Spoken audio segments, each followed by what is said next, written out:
The early preaching of the apostles in the book of Acts has a rather consistent refrain.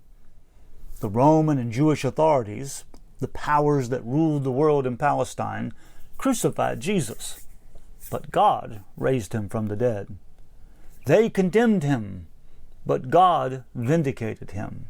They rejected him, but God chose him as the chief cornerstone of God's new temple. In Jesus, God sided with the innocent, the oppressed, and the persecuted. God justified Jesus in the flesh through his resurrection. According to the Apostle Paul, Jesus was delivered over to death for our offenses and was raised for our justification, so that we might be saved by his life. But first, it was the justification of Jesus himself.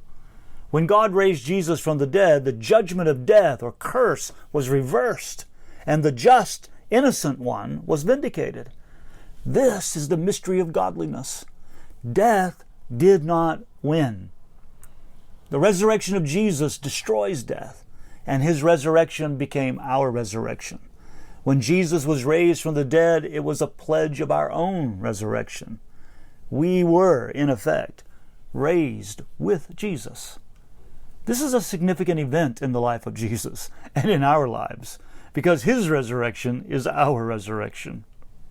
First, our resurrection with Jesus is the presence of God's transforming Spirit. The life we now live is not our own. It is the resurrected life of Jesus. We live in the power of the life-giving Spirit who has given us new life in Christ. The presence of the Spirit is God's gift by which God transforms us into the image of Christ.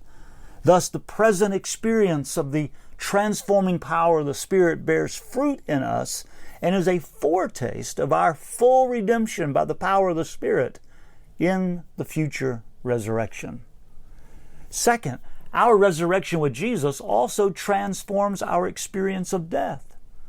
Since God has defeated death, we no longer fear its hostile grip.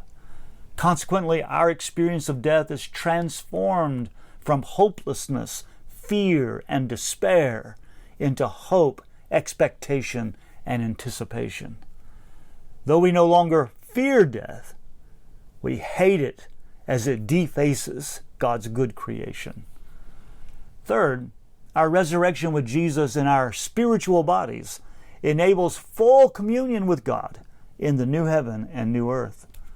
Since God has raised Jesus with a spiritual body, we yearn for our spiritual bodies when we will experience the fullness of God's Spirit in the new heaven and new earth.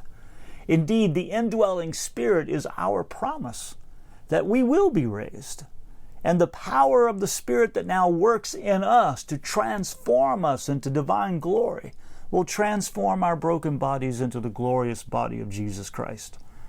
Our present mortal, weak, and broken bodies will be transformed into immortal, powerful, and glorious bodies. We will have bodies energized and empowered by the full transforming presence of the Spirit of God. The resurrection is God's pledge to perfect the world in new creation. God acted decisively to reverse the effects of Good Friday. The resurrection is God's pledge to birth a new heaven and a new earth and liberate the cosmos from its bondage. The resurrection is new creation.